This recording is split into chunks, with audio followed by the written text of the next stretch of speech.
ನಮಸ್ಕಾರ. ನಾನು ಹೇಳಿದ್ದೆ ಒಂದು ಸಬ್ಜೆಕ್ಟ್ ಮಾತಾಡೋಕ್ಕೆ ತರ್ತೀನಿ 4 ನಿಮಿಷದ ಒಂದು ವಿಡಿಯೋ ಅನ್ನೋದನ್ನು. ಪವನ್ ಹೆಂಗಿದ್ರು ಇಲ್ಲೇ ಇದ್ದಾನೆ, ಪರವಾಗಿಲ್ಲ ಮಾತಾಡೋದಕ್ಕೋಸ್ಕರ. ರಿಷಬ್ ಪಂತ್ ಸಬ್ಜೆಕ್ಟ್ ಅದೇ. ಏನಕ್ಕೆ ಇನ್ಸ್ಪಿರೇಷನ್ನು ರಿಷಬ್ ಪಂತ್ ಇಡೀ ಜಗತ್ತಿಗೆ, ಬರೀ ಕ್ರಿಕೆಟಿಂಗ್ ಜಗತ್ತಿಗಲ್ಲ, ಬರೀ ಸ್ಪೋರ್ಟಿಂಗ್ ಜಗತ್ತಿಗಲ್ಲ, ಬರೀ ಬೇರೆ ಇರೋವಂಥ ಕಾಮನ್ ಮ್ಯಾನ್ಗೂ ಒಂಥರ ಇನ್ಸ್ಪಿರೇಷನ್. ಕಾರಣಗಳು ಹೇಳ್ಬೋದಾ ಪವನ್? ಹೇಳ್ತಾ ಹೋದರೆ ಒಂಥರ ಒಂದು 4 ಮಿನಿಟ್ಸ್ ವಿಡಿಯೋ ಸಾಕಾಗಲ್ಲ, ಆ ಥರ ಒಂದು ಇನ್ಸ್ಪಿರೇಷನ್ ಇವರ ಕತೆ. ಅಂದರೆ ಬುಕ್ಕೇನೆ ಬರೀಬೋದು. As a sportsman something extraordinary ಮಾಡಬೇಕು ಅಂದರೆ ನಾರ್ಮಲ್ ಪರ್ಸನ್ಗೂ ರಿಷಬ್ ಪಂತ್ಗೂ ವ್ಯತ್ಯಾಸ ಇದ್ದಿದ್ದದೆ. 2 ಲೆಗ್ಗೂ ಫ್ರ್ಯಾಕ್ಚರ್ ಆಗುತ್ತೆ. ಓಕೆ, ಫ್ರ್ಯಾಕ್ಚರಲ್ಲಿ ಆಮೇಲೆ ಡಾಕ್ಟರ್ ಇದೆಲ್ಲ ಮಾಡ್ತಾರೆ, ಸರ್ಜರಿ ಮಾಡಿ ರೆಡಿ ಆಗ್ತಾರೆ. ಬಟ್ ರಿಯಾಬ್ ಅನ್ನೋದು ಇದೆಯಲ್ಲ, ಅದು ಮೆಂಟಲಿ ರಿಷಬ್ ಪಂತಿಂದ ಬರಬೇಕಾಗಿತ್ತು, ನಾನು ರೆಡಿ ಆಗ್ತೀನಿ ಅಂತ. ಒಂದು ಸ್ಮಾಲ್ ನಿಗಲ್ಗೆ ಸಿಕ್ಕಾಪಡೆ ಪೇನ್ಫುಲ್ ಇರೋವಂಥ ರಿಯಾಬು, 2 ಕಾಲು ನೀ ಸರ್ಜರಿ ಮಾಡಿಸ್ಕೊಂಡು ಒಂಥರ ಇರಿಟೇಷನ್, ಅದು ಎವ್ರಿ ಡೇ ಕಣ್ಣಲ್ಲಿ ನೀರು ಬರುತ್ತೆ, ಅಷ್ಟು ಒಂಥರ ಪೇನ್ಫುಲ್ ಇರುತ್ತೆ ರಿಯಾಬ್. ಅದನ್ನ ಮೆಂಟಲಿ ಏನೇ ಆಗಲಿ ನಾನು ರೆಡಿ ಆಗ್ತೀನಿ ಅದು ಬಂದ್ರಲ್ಲ, ಮತ್ತೆ ವಾಪಸ್ ಇಂಡಿಯಾ ಜೆರ್ಸಿ ಹಾಕ್ತೀನಿ ಅಂತ ಅವ್ರು ಪಣ ತೊಟ್ಟಿದ್ದೇ ಒಂದು ಇನ್ಸ್ಪಿರೇಷನ್. ಮೆಂಟಲ್ ರಿಹಾಬಿಲಿಟೇಷನ್ ಅದು ಇಂಪಾರ್ಟೆಂಟ್. ಹಂಗಂದ್ರೆ ಅರ್ಥ ಏನು?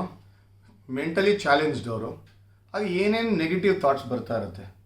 ನೆಗೆಟಿವ್ ಥಾಟ್ಸ್ ಅಂದರೆ ಇನ್ನು ನಾನು ಫೀಲ್ಡಲ್ಲಿ ಬರೋಕ್ಕೆ ಆಗಲ್ಲ, ಕ್ರಿಕೆಟ್ ಮರ್ತು ಬಿಡಬೇಕು. ಇನ್ಫ್ಯಾಕ್ಟ್ ಅವರು ಹಂಗೆ ಯೋಚನೆ ಮಾಡಿದ್ರು, ಕ್ರಿಕೆಟ್ ನಾನು ಮರ್ತು ಬಿಟ್ಟೆ, ಇನ್ನು ಆಡೋಕ್ಕಾಗಲ್ಲ, ನಂದು ಆಗೋಯ್ತು ಕರಿಯರ್ ಅಂತ.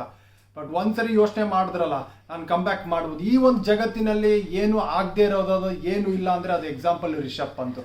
18 ಮಂತ್ಸು ಅಥವಾ 2 ಇಯರ್ಸ್ ಅವ್ರಿಗೆ ಟೈಮ್ ಕೊಟ್ಟಿದ್ರು. ಬಟ್ ಈ ವ್ಯಕ್ತಿ ಜಸ್ಟ್ 14 ಮಂತ್ಸಲ್ಲಿ ರೆಡಿ ಆಗ್ತಾರಂತೆ. ಇವ್ರ ಒಳಗಡೆಯಿಂದ ಬಂದಿರೋಂಥ, ನಾನು ಪುಷ್ ಮಾಡ್ತೀನಿ, ಆ ಪೇನ್ ನಾನು ತಡ್ಕೊತೀನಿ, ನಾನು ಆಡಲೇಬೇಕು ಅಂತ ಪಣ ತೊಟ್ಟಿರೋದಕ್ಕೆ ಇವರು ಬಂದಿರೋಂಥ ಕಮ್ ಬ್ಯಾಕ್ ಇದು. ಎಷ್ಟು ಜನಕ್ಕೆ ಆ ಥರ ಸಾಧ್ಯ ಆಗುತ್ತೆ? ಮೆಂಟಲಿ ಸ್ಟೇಬಲ್ ಆಗೋದು, ಎಮೋಷ್ನಲಿ ಸ್ಟೇಬಲ್ ಆಗೋದು, ಚಾಲೆಂಜ್ನ ತೊಗೊಳ್ಳೋದು, more than anything else physical pain. So physical ಪೇನ್ಗೂ ಮೆಂಟಲ್ ಸ್ಟ್ರೆಂತ್ಗೂ ಸಂಬಂಧ ಇದೆಯಾ?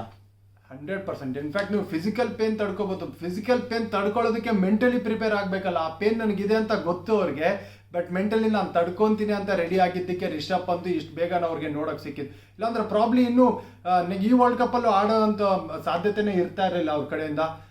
ವಾಪಸ್ ಬಂದರು, ಬಟ್ ಅವ್ರಿಗೆ ಗೊತ್ತಿತ್ತು ಇನ್ಫ್ಯಾಕ್ಟ್ ಗೇಮ್ ನಾನು ವಾಪಸ್ ಬಂದ್ರೂ ಪ್ರೂವ್ ಮಾಡಬೇಕಿತ್ತು ಇಂಡಿಯನ್ ಟೀಮಿಗೆ ಬರೋದಕ್ಕೆ ರನ್ಸ್ ಮಾಡಿ.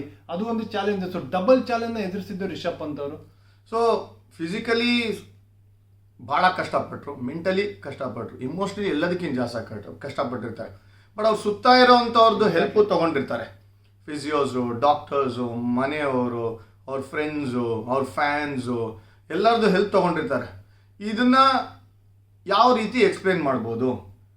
ಮೆಂಟಲ್ ರಿಹರ್ಸಲ್ ಮಾಡಿರ್ತಾರೆ. Visualisation, the power of visualisation ಅಂತಾರಲ್ಲ, ಅದು classic example Rishabh Pant. Individual ಖಂಡಿತ ಇದನ್ನ ಈ ತರ ಮೆಂಟಲಿ ಪ್ರಿಪೇರ್ ಆಗಕ್ಕಾಗಲ್ಲ. ಅವ್ರ ಜೊತೆ ಯಾಕೆ ಕಂಫರ್ಟಬಲ್ ಇರುತ್ತೆ, ಪ್ರಾಬ್ಲಿ ಅವ್ರ ತಾಯಿನೋ ಅಥವಾ ಅವರ ಸಿಸ್ಟರು ಯಾರು ಅವ್ರ ಜೊತೆ ಕಂಫರ್ಟಬಲ್ ಆಗಿ ಡೌನ್ಫಾಲ್ ಕಂಡಾಗ ರಿಷಬ್ ಪಂತ್ ಯಾರ ಮೇಲೆ ತಿಳಿತಾರಲ್ಲ, ಅವ್ರ ಕಡೆ ಹತ್ರದಿಂದ ಕೂತ್ಕೊಂಡು ಅವರೇ ಹೇಳ್ತಾರೆ, ನನ್ನ ತಾಯಿ ನನ್ನ ಇನ್ಸ್ಪಿರೇಷನು, ಅವರು ನನಗೆ ಒಂಥರ ಧೈರ್ಯ ತುಂಬಿದ್ರು ಅಂತ ನಾನು ಇಷ್ಟು ಬೇಗ ರೆಡಿ ಆಗೋಕ್ಕಾಗಿದ್ದು. ಪ್ರಾಬ್ಲಿ ಅವ್ರ ತಾಯಿ ಇರಲಿಲ್ಲ ಅಂತಂದ್ರೆ ಇಷ್ಟು ಬೇಗ ಅವ್ರು ರೆಡಿ ಆಗಕ್ಕೆ ಆಗ್ತಾನೆ ಇರಲಿಲ್ಲ ಅನ್ಸುತ್ತೆ. ಹೌದು, injury part and parcel. But ಇದು ಆಕ್ಸಿಡೆಂಟು, ಇನ್ನೇ ನಿಯರ್ ಡೆತ್ ಎಕ್ಸ್ಪೀರಿಯನ್ಸು. ಅಲ್ಲಿಂದ ವಾಪಸ್ ಬಂದಿದ್ದಾರೆ. ದೇವ್ರದೇ ಅವ್ರ ಮೇಲೆ ಇತ್ತು, ಬದುಕಿಸಿರೋರ್ನ ಅವ್ರಿಗೆ ಥ್ಯಾಂಕ್ಸ್ ಹೇಳಲೇಬೇಕು. ಬಟ್ ಇವ್ರಿಗೆ ಮೆಚ್ಚಬೇಕಾಗಿರೋದಂದರೆ ಮನುಷ್ಯ ಪ್ರಯತ್ನ ಇದೆಯಲ್ಲ, ಅದನ್ನು ಬಿಡಲೇ ಇಲ್ಲ. ಹೌದು, ದೇವ್ರು ನೋಡ್ಕೊಳ್ತಾನೆ, ನನ್ನ ಫೇಟ್ ಹಿಂಗೆ ಅಂತ ಸೆಲ್ಫ್ ಪಿಟಿ ಇರಲಿಲ್ಲ, ಡೌಟ್ ಬರಲಿಲ್ಲ, ಅಂದರೂ ಚಾಲೆಂಜ್ನ ತೊಗೊಂಡ್ರು. ಆಗತ್ತೋ ಬಿಡುತ್ತೋ ಮುಂದೆ ಯೋಚನೆ ಮಾಡಲಿಲ್ಲ. ಪಣ ತೊಡ್ತೀನಿ ಅಂತ ಆಡ್ದಂಥ ಎಫರ್ಟು, ಹಾಕಿದಂಥ ಎಫರ್ಟು. ಇನ್ಫ್ಯಾಕ್ಟ್ ಧೋನಿನ ಅವರು ಯಾವಾಗ ಧೋನಿ ಅಂತ ಕೂಗ್ತಾ ಇದ್ರು, ಎಲ್ಲ ಕ್ರೌಡ್ ಇವ್ರು ಬ್ಯಾಟಿಂಗ್ ಬಂದಾಗ ಮತ್ತು ಕೀಪಿಂಗ್ ಬಂದಾಗ ಅದೇ ಮೆಂಟಲಿ ಚಾಲೆಂಜಿಂಗ್ ಅಂತ ಹೇಳ್ತಾ ಇದ್ರು.